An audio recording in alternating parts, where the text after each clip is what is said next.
eğitimin her alanında gerek öğrencilere doğrudan gerekse de dolaylı olarak katkı sunuyor.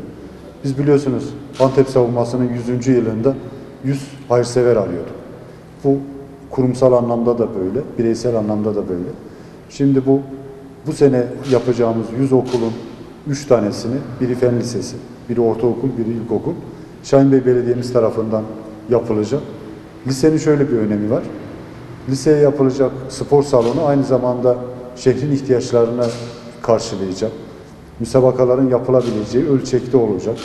Fen Lisesi gerek mimarisiyle, gerek sosyal donatılarıyla, bahçeleriyle yine parmakla gösterilecek bir okul olacak, öyle bir mimarisi olacak.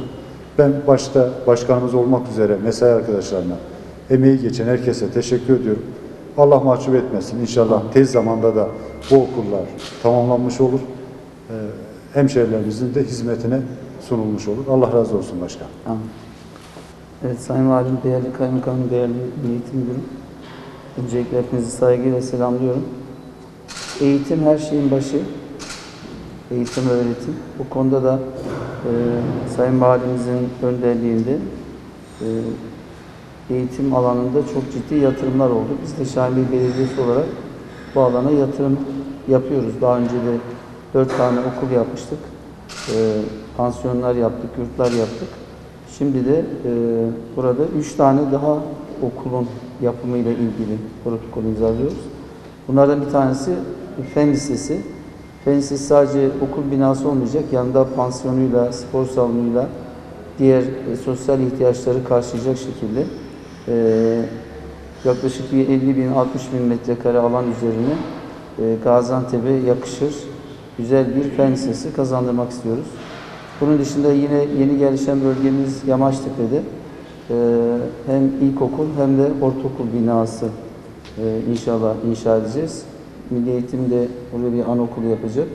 O bölgede gelişen yeni yapılan yapıların okul ihtiyacını karşılamak üzere şu anda imzalayacağımız protokolle inşallah Şahinbey Belediyesi olarak bir ilkokul, bir ortaokul, bir de fen lisesi, pansiyonu ve spor salonlarıyla birlikte yapmış olacağız.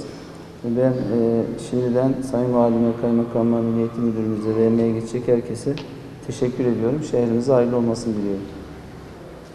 Reis Bey'e teşekkür etmek istiyorum Sayın Valim. Bize her konuda olduğu gibi eğitim konusunda büyük yardımlar oluyor. Kendisinin hayrını Allah kabul etsin diyorum.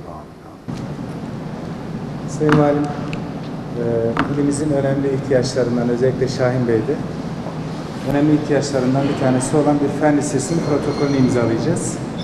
Şahinbey'de 255 bin öğrencimiz var. Bu çocuklarımız Şehit Kamil bölgesindeki fen liselerine gidiyordu. Bir tane de bizde vardı. İnşallah ikincisiyle şehrimizin çok önemli ihtiyaçlarından birini temin edeceğiz. Ben Sayın Başkanımıza destekleri için çok teşekkür ederim.